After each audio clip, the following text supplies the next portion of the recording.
everyone. So I got a message. I think it was last night. I got a WhatsApp message from my sister, and so this message goes like this. She said, "Emilokan supporter said business is down. He can't pay his daughter's school. He's seeking the help of well-meaning Nigerians to help him raise the money. Maybe you might want to help him." She just put some laughing emojis there. So I was not like, okay, because I know my sister, she's very mischievous. She can just do, always looking for those kind of trouble or whatever. So when I saw it, definitely I know, and all of these Tinubu supporters, some of them, they're always insulting me, always abusing me. One of the things that I have, and I'm so glad that God equipped me with that, is that I have capacity to forget. Where I can fight with you this moment, the very next moment I've forgotten all about it and I've moved on. Because for me, I don't even keep anything inside. That's why I say, if you give me bass, I will give you boss, bo. Not just bass, boss. Boss.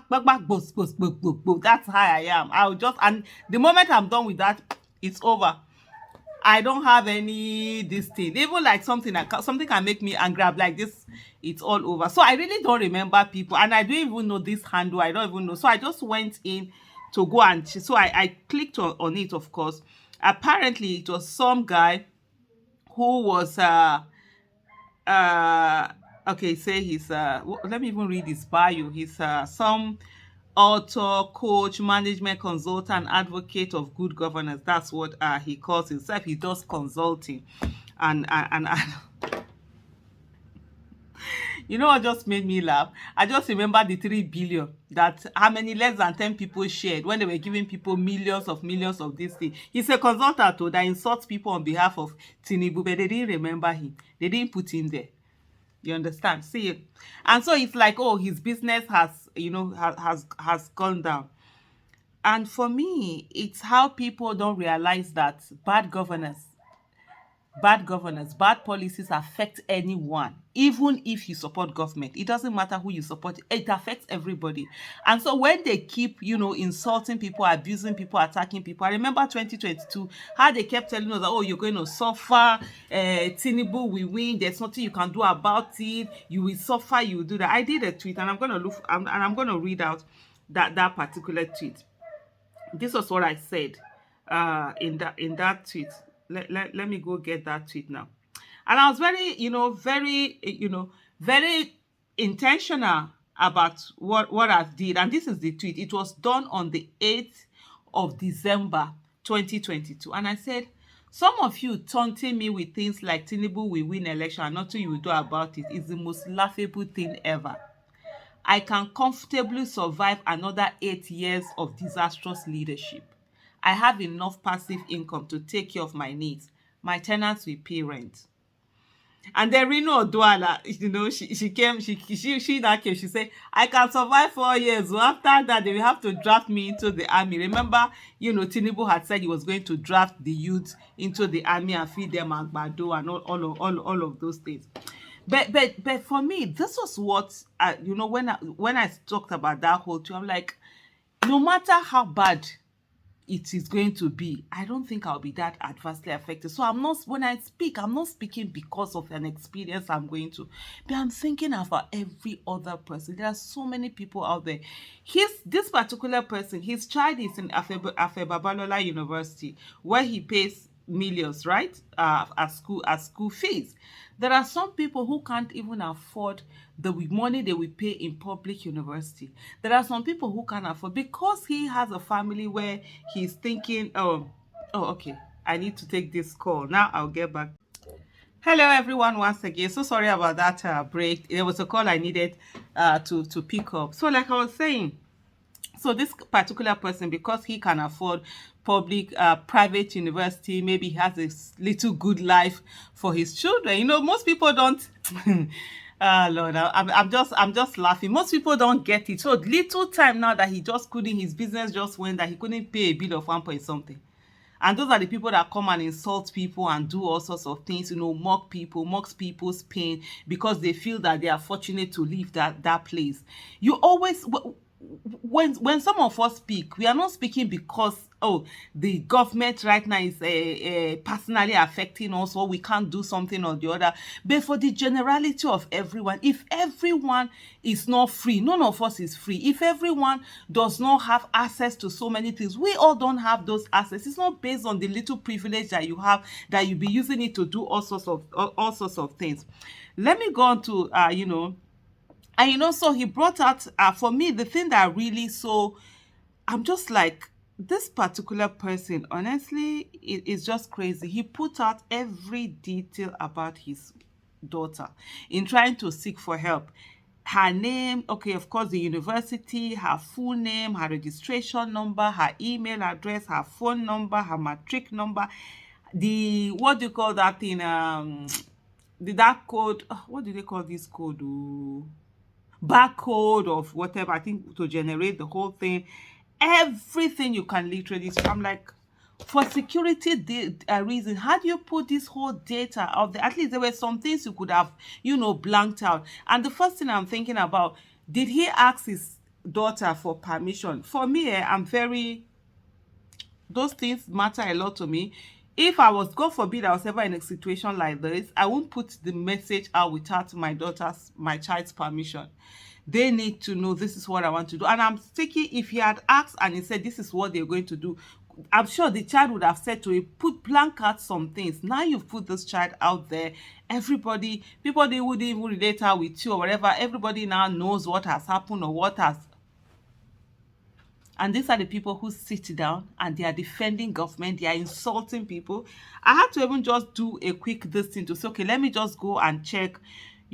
For me, when I saw that whole thing coming in, I'm like, okay, when I saw my sister sending me that, okay, who is this? Let me go and check. The way you check on Twitter, put your handle on that other person, and then you see places where you've, interacted. On the 7th, some of the interaction that I see we've had, I have never even replied him. So that was why he wasn't even somebody that handled that I know.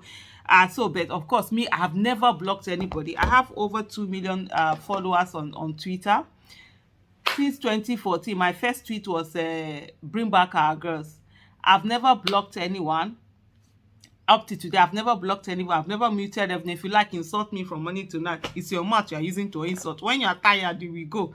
There are some people who come, like some will stay for years insulting me. Oh, I won't block you. I won't mute you. If I have your time, when I feel I want to use it to catch cruise, I will reply you. Otherwise, do your insult and go. But this one, I see, I've never even had any. I have never even replied him and stuff like that. So I saw on the 7th of September 2023, I put out this thing that said justices were too ashamed to face camera and give their rulings. They were more like counsels to the respondents. From their words, body language, countenance, and intonation, you could feel their anger at the petitioners. That was during the appeal court judgment. And he comes to say, all hail, not as far as I'm concerned, not my president, Bola Tinubu. That's what he put there. And then he still put, when I put, someone said Tinubu is not my president, and then he comes to put his own thing. And then on the 8th of July, I think this 2023, I said Tinubu fraudulently occupying the highest political office in the land through forgery and rigging is what is most unfortunate and has given room for more children to say if Tinubu can do it, they too, why not they? Reasons Nigerians must focus on the judiciary to do the needful. I was responding to what this person had said, Festus Keyamo. And come to think about it, I've not seen Festus Keyamo in a long time. Where that one can go enter? Anyways, on about him, deliberately keeping quiet on the issue of Mesoma. If those of you that remember Mesoma, that was accused of, forging a particular certificate. And then this particular person that is out there begging for school fees for his daughter comes out to say, since Peter Obi lost the general election, you have been inconsolable. At every slight opportunity, you belittle the country just to score cheap political points. You claim to love Nigeria, but take every opportunity to promote hate, slander, and negativity in the land. This is what he said to me. And then there was something I was saying. I did a tweet on the 9th also of July. I said, the way they gaslight people to force them to stay in abusive relationship is how they want to gaslight you and force you to accept Tinubu, who rigged and fraudulently got himself declared winner. If accepting a crime is what makes one love Nigeria, count me out of the hatred disguised as love. And then he comes to reply my this thing and says, Mesoma and Peter Obi share a lot in common. They both attempted to use technology to rig themselves into first position. Kudos to the JAMB and INEC for saving us from fraudsters. And then here again I said, let me repeat, Bola Ahmed Tinubu is not my president. This was on the 9th of September 2023. And this particular person comes to say, just a reminder that Peter Obi and Atiku Abubakar lost to Bola Tinubu at the polls. So he puts president, definitely not my president. And and then someone come to, someone say turn that back something about, I mean, here someone insulting themselves over there and all of that. Just so a lot of these things that happen and the craziness of it all is how people we continue to defend, bad governance, do everything, support all sorts of nonsense. It's not about whether whoever you support and all of that, then they come to social media to seek for help. For me, I find that very hypocritical and very annoying. There are so many people who don't have access to social media. I've been saying it, social media itself, it's an asset that a lot of people do not have. They don't have the means to be there, they don't have the education to be there, they don't have, and they have a lot of problems. Those are the people that I think about when I'm making demands on government. It's not because I've not eaten or I will need food from anyone or my children haven't paid school fees or anything. There are people out there who do not have these access and opportunity that we've had: opportunity to education, opportunity to good health, opportunity to access to information, opportunity to social media, opportunity to have voices, opportunity for our voices to be heard. There are people who don't have all of these opportunities, and so when we speak for them, when we speak, we should remember them and be their voices, and not speak from our own selfish point of view where we feel that everything is okay with us and then it's to go on and keep defending. But at the end of the day, we all are victims waiting to happen. Like I always say, yesterday's victims were once survivors, today's victims were yesterday's survivors, and tomorrow's victims will be today's survivors. The question remains, who is next?